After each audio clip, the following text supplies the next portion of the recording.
Hey folks, Joe Valley here. Welcome to another episode of the Quiet Light podcast. Today, we have a serial entrepreneur and EXITpreneur because he sold at least one of the three companies that we're going to chat about today. At the third one, we're going to chat about the most, but he founded Free Up, which is free, and then a big letter E, and then the word up. And that was a VA company focused on US VAs, and then Outsource School after he sold the first one. And now he's on to EcomBalance, which is e-commerce bookkeeping firm. You all know I love those. So I had to have him on the podcast. His name is Nathan Hirsch. Welcome to the podcast, Nate. Yeah, thanks so much for having me. And thanks for a copy of your book. I actually just finished it a few weeks ago. Very informative. Well, you probably liked how many times I said, hire a bookkeeper, hire a bookkeeper, hire a bookkeeper. Yeah, every time I saw the word ecom bookkeeper, I just took a quick picture and posted it on social media. I did see some of those posts. Thank you for those. I appreciate it. Of course. All right. So I gave a very brief background on you. Why don't you go ahead and give the full spiel to everybody that doesn't actually know who you are? Yeah, I'm a longtime entrepreneur. I've never had a real job outside of some internships and summer jobs when I was in college. I started an Amazon business back in 2008, 2009, out of my college dorm room. Started off just buying and selling people's textbooks for some extra side money, realized that you could sell more than just books on Amazon, and started this dropshipping business that quickly expanded beyond my wildest dreams. If you can imagine me running a multi-million-dollar Amazon dropshipping business out of my college frat house, that was my life for a few years. And as I hired college kids and struggled to retain them and motivate them and get them to actually do what I wanted, that led me into the virtual assistant space. I remember hiring my first virtual assistant on Upwork and kind of having that aha moment that if I could hire virtual assistants in the Philippines and around the world to work weekends, work nights, work different hours, list products, fulfill orders, all that stuff, that I could actually grow this business. And I moved to Florida with my business partner, Connor, shortly after college. We had big ambitions to take down Amazon and be the next e-commerce giant, which didn't exactly happen as Amazon got harder and there was more competition and coaches and consultants and courses started to come out. But we saw the path forward with virtual assistants and freelancers. And we built what I think at the time was the first e-commerce marketplace for sellers to hire virtual assistants and freelancers and consultants for their business. And it really started off with me just offering the VAs that we already had on our business, a lot of which were seasonal, to different Amazon sellers who really liked that experience. And we turned that into a full-blown marketplace, added software, scaled that for 4 years, reached 8 figures, speeding ahead a little bit, went through an exit, which I'm sure we'll talk about a little bit. And since then, trying to figure out what I wanted to get into next. Creating 2 companies, Outsource School, which is our education platform to teach people our hiring processes that have helped us so much throughout the years, and EcomBalance, really focusing on the financials of businesses, because that really helped us not only make great decisions as we scaled Free Up and scaled our Amazon business, but helped us pass due diligence and go through an exit and have a good experience there. So kind of dipping my toes in all things, from an Amazon seller to a marketplace owner to Outsource School to now a bookkeeping firm. Well, having gone through the exit, being an 8-figure seller, business owner, and going through an exit, as you said, the good, clean bookkeeping helped you get through due diligence, which is critical.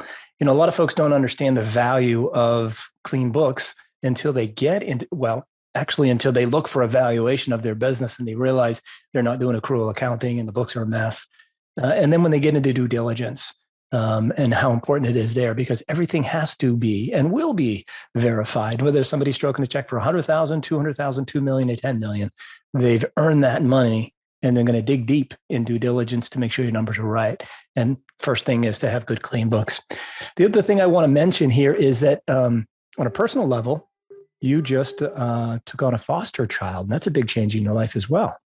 Yeah. And my wife really opened me up to the whole fostering community. At the time, I didn't really know what the difference between adopting and fostering was, but it's definitely a good way to give back. I mean, I'm so fortunate, not only just because I ended up selling a business, but just having great parents and having food on the table and a roof over my head, things that a lot of people take for granted. And everything I know about finances and saving money and investing, I learned from my parents and having really good mentors there. And not everyone has that experience. I know a lot of the training that we did on fostering, these kids grow up in rough homes with different situations, whether it's neglect or abuse or whatever it is. And hopefully it's a good way that we can give back and make a difference in some kids' lives. We're still early. We're only 2 weeks in, so we have a long way to go and a lot to learn, but it's been a great experience so far. Well, as I said before we hit record, you're going straight to heaven for it. My sister's got, she's 5 or 6 now. 6, actually. I know the number. It's 6. And she's pearly gates all the way. No question about it. It's good. You're giving back in a lot of ways. Let's jump into the numbers on the business that you sold. It was an 8-figure business. Why was it so important in due diligence that you had the financials so buttoned up?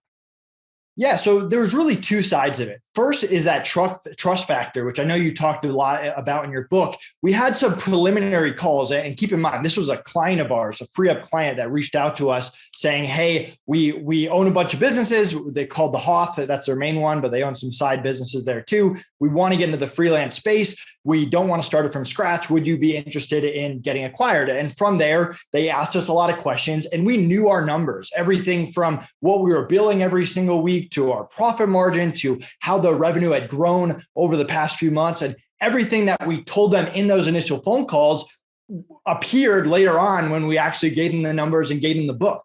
So that led to a lot of trust. The other side of it is when you're going through due diligence, and I can only speak for what our process was. It was one big Google Doc that they would add 50 questions to and email it over to us, and we would answer them. And then they'd add another 50 questions and then we'd answer them. But we would be able to respond to those so quickly. They would send over those questions at 9 a.m. and we would just go through our numbers. 80% of it is all about numbers and financials and track record and stuff like that. And we just grab it and plug it into the question and go to the next one. So I think that there are people who, Mark Hargrove, David Martin, great entrepreneurs, they've gone through a handful of purchases for companies. And they even told us that we were the fastest to respond to all their due diligence questions just because we had the numbers. We knew the numbers. We knew exactly what was going on with every single part of our business. So both the trust factor and be able to answer those questions quickly and accurately really helped the process. Yeah, they bought a couple from Quietlight over the years as well. And once we realized your transaction was sold, we knew who it was and knew you were in good hands. Let's talk about, you've read the book, the Entrepreneur's Playbook. You've been through this process prior to reading the book, prior to when the book was published. Did you find that you did a full and complete add back schedule, or do you think you left some money on the table? I actually think we did a good job there adding it back. I mean, stuff like conferences, like laptops and stuff that we bought, all of that got added back. Keep in mind, we ran a very lean business. This was a remote company with virtual assistants in the Philippines, no US employees, outside of like travel and meals and some laptops. There really wasn't much on the books. We built our own software. It was all remote. We weren't, even the internal team was virtual assistants in the Philippines. So I definitely learned a lot from the book. And there's parts of it that, for example, like going out and kind of getting different buyers that we didn't really do, but we kind of had a method behind the reason that we wanted to kind of keep it secret. But you had a strategic buyer. So in that case, they came to you and you were comfortable with the value. And that's the thing I have to say is, people sell businesses for a value that's right for them. And they offered a value that was right for you and your partners. So it doesn't matter what anybody else would have said. You liked them, they liked you. It was a good fit. It made sense. And the other thing is that, the businesses like yours, where you have a partner, are generally the cleanest, right? When it's a solopreneur, they run everything through the books to write off. But you can't do that if you have a business partner, because then you have to figure out, okay, well, I bought a laptop, you buy a laptop. I'm running my mobile phone through it, you run your mobile phone through it. I went out to dinner last night with my wife. You need to do that. It doesn't work. So the books are generally much, much cleaner when it's a partner business like yours. Were you using QuickBooks or Xero for? Xero, which is kind of ironic now because we use QuickBooks mostly for this e-commerce firm. But so we hired a bookkeeper within the first month of starting FreeUp, this awesome bookkeeper from the Philippines named Marius, and his expertise was Xero, which is why we started using Xero to begin with. Why did you switch to QuickBooks for EcomBalance? So we're compatible with both QuickBooks and Xero because our head bookkeeper is more familiar with QuickBooks. That's kind of our default. If someone comes to us with no books and they want to know which one to use, we'll put them towards QuickBooks. But we do have people who will say, hey, I'm using Xero, and we're not going to migrate them just for the sake of migrating them. Yeah. Those people that are using Xero, I'm going to guess the majority of them will be New Zealand, Australian, or someone over in the UK. That's what I found over the years. Have you had that experience yet? No, I was going to ask why is that? I think Xero, do you know where it was initially founded? It wasn't in the US. It's a foreign company. That's I want to say like Amsterdam or something. I'm trying to remember. That's the primary reason why. Yeah. It was not founded in the US. I don't know if QuickBooks was either, but it's so established here in the US, but Xero was established somewhere else and is growing overseas more rapidly, I think, than QuickBooks. So you don't prefer one over the other for entrepreneurs. You're good with whatever they are comfortable with.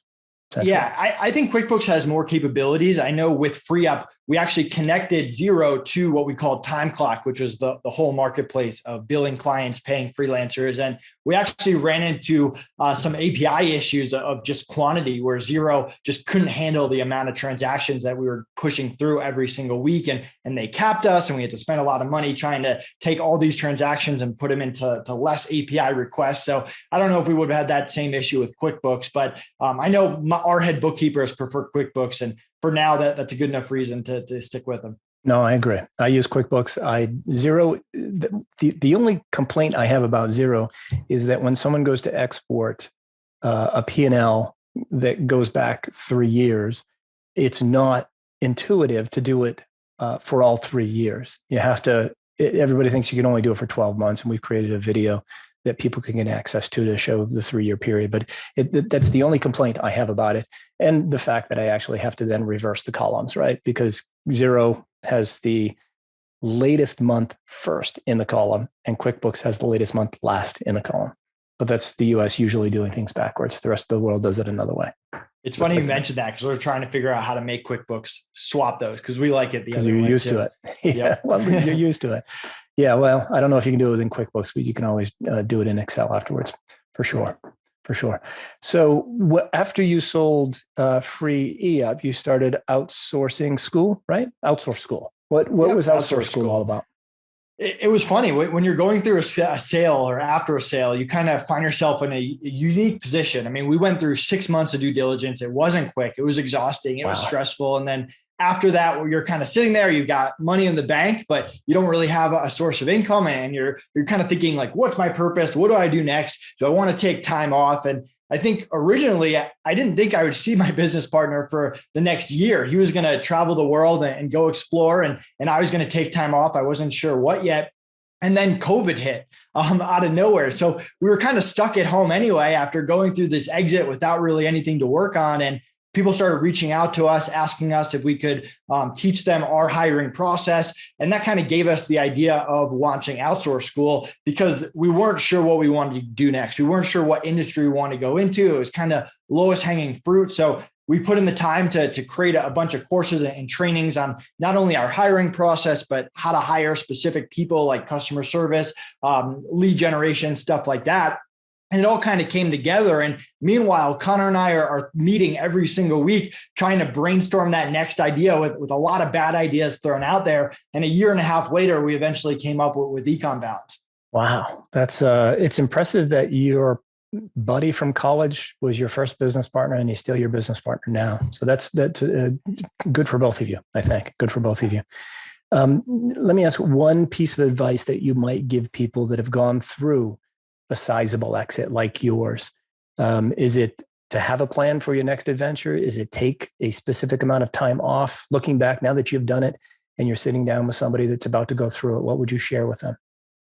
So a big thing that I tried to tweak even now is just my schedule and how much time I allow for personal time and family. I mean, my wife's the same. Through the years of FreeUp, you could get a call on the weekend that some VA quit on a client. I might be taking calls at night. You're working 12-hour days like a lot of startups. I remember one week I did podcasts. I did 5 podcasts a day for 5 days in the week. So I did 25 podcasts in 1 week, and it was insane. And it takes a little bit away from you mentally, and you can't put in the same time with your wife or kids or whatever it is. So the first thing I did was kind of make a list of things that I would never do again. And that was going on more than one podcast a week, taking anything on that was going to force me to work weekends or work past 5 p.m. every single night, and making sure that I scheduled time for friends, for family, and kind of reevaluating my life there. So that's kind of my advice. I think it's tough to make post-exit plans. I actually think one of the things we did really well at FreeUp as we were going through the exit process is every day Connor and I would remind each other this deal might fall through, and to not count on it actually going through. And we stayed focused. We were not only working 2 to 4 hours a day, talking to lawyers, talking to Mark and David, going through due diligence. We were also putting in those 8 hours working on FreeUp. And the last full month that we ran FreeUp, which was October 2019, it was actually the best month that we had in the 4 years of running FreeUp. And that was hard to do. I mean, there are days you lose focus. You're hoping the deal goes through. You wake up every day and you're like, hey, it's today the day. Are they gonna come to us and say, hey, we're out? Even the last day when Connor flew down to Florida and we drove down to Tampa to the Hoth headquarters, we could have gotten there and they could have said, hey, we changed our mind. Nothing's been signed. And that was it. So we wanted a strong business to go back to, and not just pay attention only to the exit and go back to something that was falling apart if it didn't go through. Well, you built a great business and you kept running it as if you were going to own it in the future. And it kept growing, which just sealed the deal even more for them that they wanted to buy it, I'd say. I've seen it many, many times. Let's take a leap forward to, EcomBalance. I know the answer, but what's the big deal? Why do people need e-commerce bookkeepers? Yeah. And speaking from someone who ran an e-commerce business as a young 20-year-old that had nothing to do with bookkeeping, that wanted nothing to do with bookkeeping. I mean, my routine was at the end of every year, right before tax season. So we're filming this in late January. So right about now, I would put together all my statements for everything and I would throw it to my accountant, and he would take 60 days and put it all together the best he could and file my taxes. And then I wouldn't touch my books again till the next year. Well, that really hurt decision-making. A lot of entrepreneurs, especially in e-commerce, they're just looking at cash going into their business, cash going through Amazon disbursements. They don't really know what's going on in their business. They don't know profit margins. They don't know if certain products are making more money than others or whatever it is. And that really hurt us. And it's one of a few different reasons that we didn't run a successful Amazon business after year 4 or 5. And with FreeUp, knowing the monthly books from day one, we hired a bookkeeper before we were even profitable. The month would end within 10 days of the month being over, like clockwork. We would get our income statement. We'd go through it together. Connor, my business partner, and I, we'd go through every single line item and be able to compare it to previous months. And that allowed us to make decisions that were in the best interest of the company based on real information we were getting. We weren't waiting till the end of the year. So it's really twofold. It's understanding the numbers month in and month out so you can make good decisions. And then if you do get to the point of an exit, you have that trust factor that we talked about. You have all the numbers ready to go, and really helping with that process. And I'll just reiterate how important it is if you do decide that you want to get to the exit. You really can't get out of the starting blocks without good financials. I'm not talking about crystal clear, clean, and perfect financials. I'm talking about the ability to run a P&L export from QuickBooks or Xero, ideally with accrual accounting, and then with a monthly view going back to inception or as far as you can with the business. That's the starting point of a real valuation, whether it's working with an advisor like someone at QuietLight or doing it on your own. If a buyer approaches you, if it's a strategic buyer or something like that, you've got to have those numbers. And it's a challenge. I find, Nate, the biggest challenge, an area where people generally fall apart on is the accrual accounting on cost of goods sold. How the heck do you set that up in QuickBooks? That's a good question. Don't get too far into the weeds because I'm sure it's a very complicated answer. Yeah, I mean, coming from someone who's not a bookkeeper myself, I mean, we hire bookkeepers that have ecom experience, that have accrual and cash-based experience. And that's a common thing that comes up on every single one of our onboarding calls. Because like you called out in the book, you've got so many e-commerce sellers that are doing it cash basis, and they'll have these one inventory buys, let's say once a quarter, that will just show up as some huge, gigantic expense on that month that they bought it, but that's not really showing the true picture of what's going on. And it's impossible to make decisions for your business if you're not doing it accrual based. I'm fortunate enough that FreeUp was a little bit different and actually made sense for cash because we were receiving payments from the clients and paying the freelancers within the same week. So if you look month to month, you actually got a very accurate description of what was coming in. There wasn't like a 90 days accounts receivable or accounts payable or anything like that. The other thing that I'll add is entrepreneurs should not be doing their own books. And I kind of come through this day in and day out. First of all, entrepreneurs are not good at doing their books. Most of the time, it's just going to have to get redone anyway by a different bookkeeper, different accountant. And second of all, it's just not a good use of your time. You should be focused on the sales, the marketing, the expansion, launching different brands, whatever it is. Anytime you're spending doing bookkeeping is a complete waste of your time. Even if you were a former bookkeeper, a former CPA, if you're running an e-commerce business, that cannot be taking up your time outside of going through the numbers every single week or every single month. And like you said, that accrual is so important. You want to know, it doesn't matter if you pay for it now in 90 days, you want to know how much money you made off the products you're selling every single month. I'm going to echo what you just said. It doesn't, even if you're a prior CPA or bookkeeper, you should outsource it anyway. One of my favorite clients and now an advisor here at Quiet Light is Paul Anderson. And he owned a brand called Amazing Aces, or Amazing Aces is what it was, pickleball business. Matt Howitt down in Austin, who owns Profound Commerce now, bought it. Paul's a trained CPA. He was a CPA before he became a full-time entrepreneur. And the first thing he did was hired an e-commerce bookkeeper. He outsourced it because he knows he can be, more productive, focused on other things. So it almost goes to the, I heard somebody say, I was on a panel at one time and a owner of one of the other M&A firms like Quiet Light said, in response to why use a broker, she said, look, a CEO of $100 million company is not going to say, I got this, and go ahead and be their own broker when they sell the business. They're going to hire the experts to help them. You should not say, I got this when it comes to profit and loss statements and bookkeeping. Just hire it out. Go to EcomBalance.com and hire Nate's firm. I want to share one quick story, Nate, and then we'll get into more questions for you.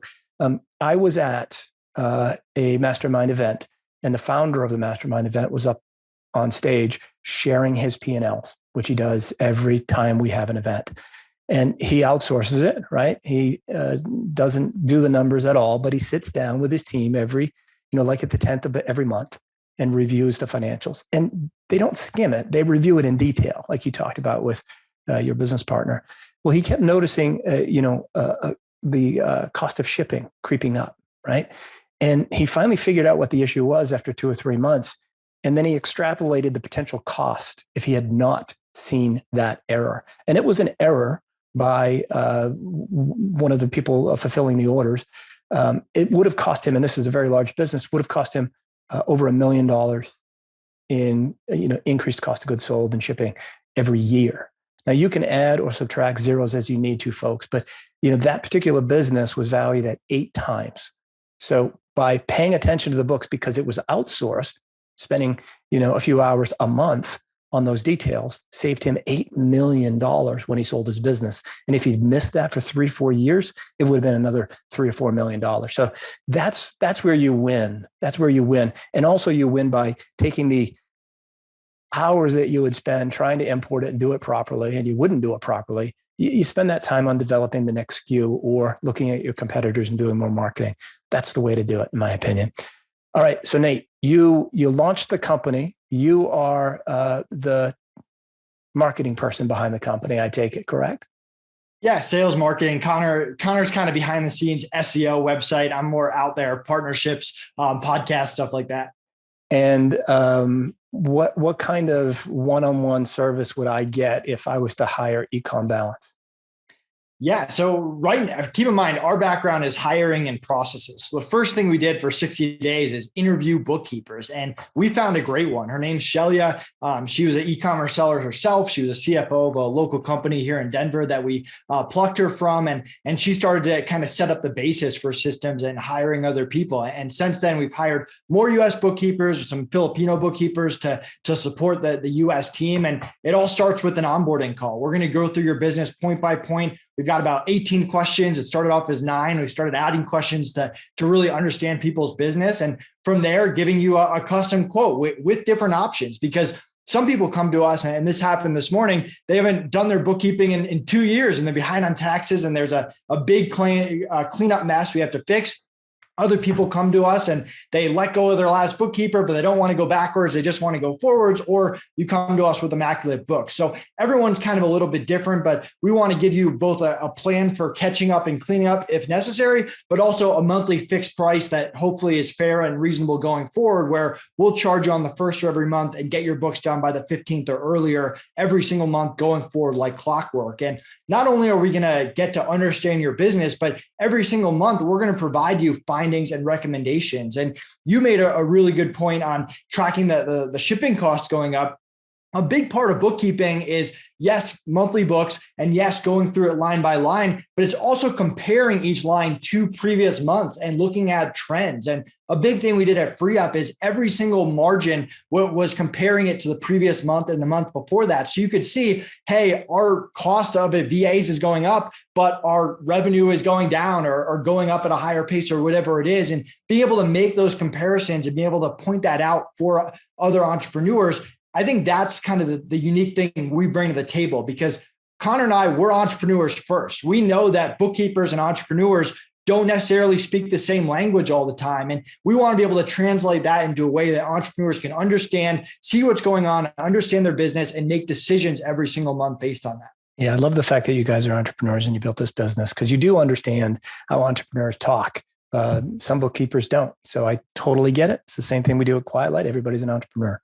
Talk to me about some of the challenges with, you know what the challenges are with e-commerce businesses, FBA businesses, with working capital requirements. Cash flow is a bear. How does having clean books and proper books help with cash flow projections and things of that nature?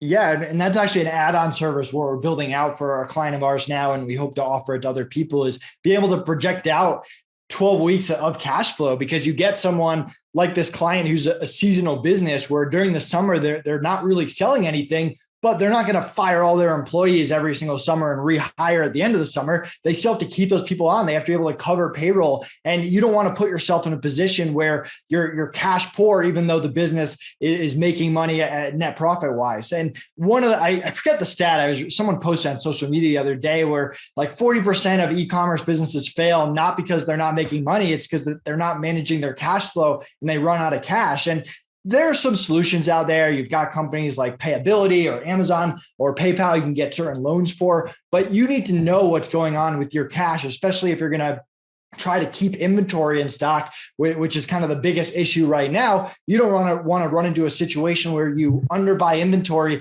because you didn't plan out your cash right, and then you run out right before busy season. So knowing how much cash you actually have and being able to project that out in the future, and you don't have to be 100% right, but being within 5-10% can be the difference between staying in business and going out of business. Yeah, I agree completely. It also is important when you're growing like crazy and you need to keep ordering more and more inventory. You need to know how much you can order. And there are options out there for raising capital that were not out there 4 or 5 years ago. Just a couple of weeks ago, folks, we had the founder of weareuncapped.com on the podcast. It's a growth funding platform. Essentially, in about 10 minutes, you could fill out the form and get capital for inventory, capital for new hires and things of that nature. And it's all based upon or paid back when you produce the revenue. They take a percentage of your revenue. It's actually 6-7% interest rate too, which seems fairly reasonable. So you might want to check that out. Okay. So on to like the management of people. Like I'm just talking business now, right? I know my level of incompetence, and it's managing a whole bunch of people. You don't have that level of confidence on your side. So we're going beyond why people should use bookkeeping and EcomBalance. How are you going to manage the growth of all of these support staff that are going to be part of your company? Yet again, I know you've done it before, but share your wisdom and experience there for those that are also going through the same thing. Yeah, to start, those initial hires are key. You need to hire people that have leadership ability, people who can run meetings, who can set goals, who can build processes, who can even just talk to non-bookkeepers in our situation. If our head bookkeeper is giving us information that Connor and I can't understand, that makes it very hard to make decisions on. So part of it is making those right hires. And then the second part of it is meetings. And I know meetings are boring, but it really is the key to success. I mean, in FreeUp, we'd have our Monday morning meeting. We'd have a customer service meeting each week. We'd have a sales meeting each week. With EcomBalance, because it's a little bit more hands-on, we have our Monday morning meeting, but then every day we have a daily huddle with all the bookkeepers to go through progress, to talk through issues, especially now that we're building processes from scratch. Then you've got leadership meetings where we actually have that right afterwards, where we're talking to our head from the Philippines, head from the US, and going through at a high level what the goals of the next week are, and making sure that they can translate that down to the team. And then it's also planning ahead for hiring. We did interviews this morning where, hey, if we're going to be accepting clients, we can't wake up one day and say, hey, we need a bookkeeper. We need to think 30 days, 60 days ahead of what kind of hire we need and how does that support the current team we have.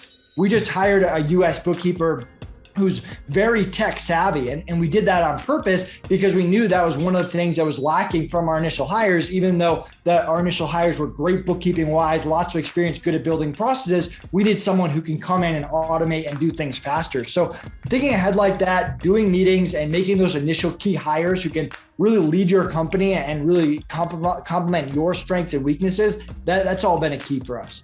Well, you heard it, folks. Somebody who's been there and done it, had his own 8-figure business, exited, built another. Now he's on to his third, and I'm sure it's going to be very helpful and useful to everybody that uses your services. So, Nate, how do people find you and connect with you and learn more about EcomBalance? Yes, you can find me on any social media platform, Nathan Hirsch, or go to EcomBalance.com. You can sign up for a free trial. We offer a month free. You can book a sales call with our team, and we'd love to work with you. I appreciate it. Thanks for coming back on the show. I know you were on a few years ago. It's good to have you back, and congrats on the new business. Thank you so much.